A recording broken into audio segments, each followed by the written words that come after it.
Alors ça, c'est une série chinoise qui a très bien marché. C'est vraiment dans un esprit très manga, mais en couleur.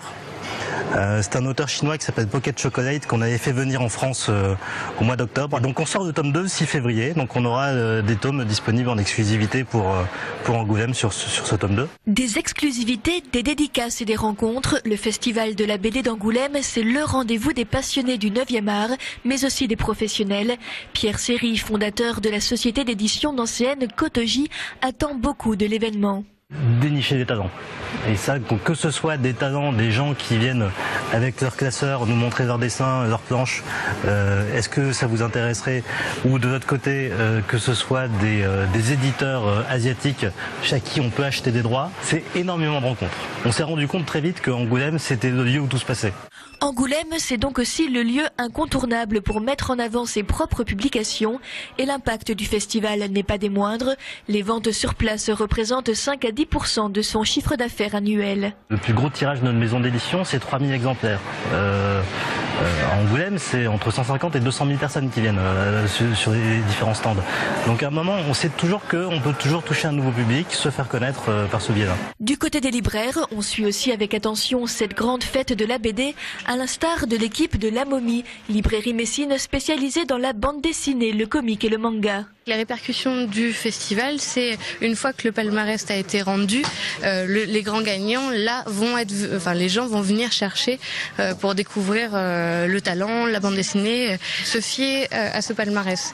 Ça permet aussi de découvrir certaines choses parce qu'il y a des sélections parfois où on n'a pas fait attention à certains titres et justement ça permet de les mettre en avant et de se dire ah oui effectivement c'est pas mal. Et le regard de la jeune libraire sera aussi particulièrement tourné vers les talents régionaux à qui elle fait la part belle dans ses rayonnages et qu'elle accueille régulièrement en dédicace.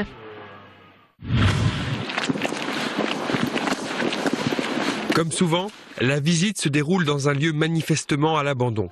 Célia, Eugénie et Mélanie ont pour mission de veiller aux conditions de vie des personnes qui s'y trouvent.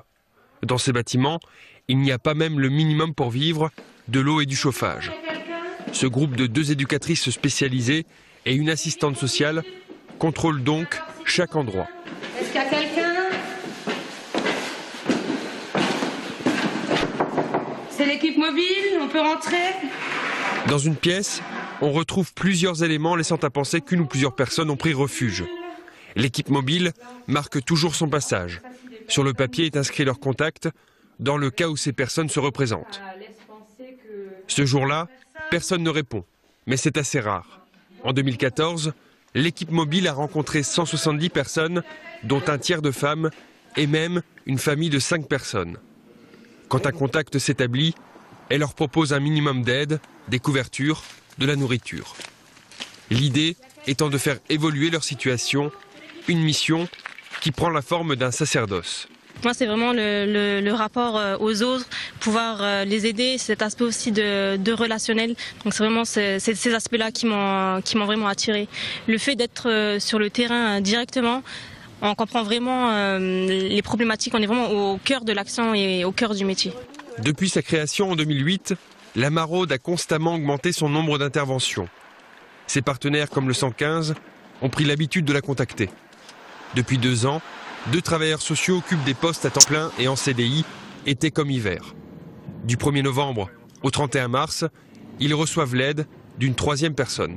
La mission première de la Maraude, c'est d'aller à la rencontre des gens qui sont à la rue et de vérifier le degré de danger que représente la rue pour ces personnes, leur proposer des mises à l'abri, si les gens le souhaitent, ou de veiller aux conditions de survie. Souvent les gens, les centres d'hébergement, ils aiment pas trop, parce que les centres d'hébergement, il y a des règles, et qui sont pas tout à fait OK pour respecter les règles imposées par les centres d'hébergement.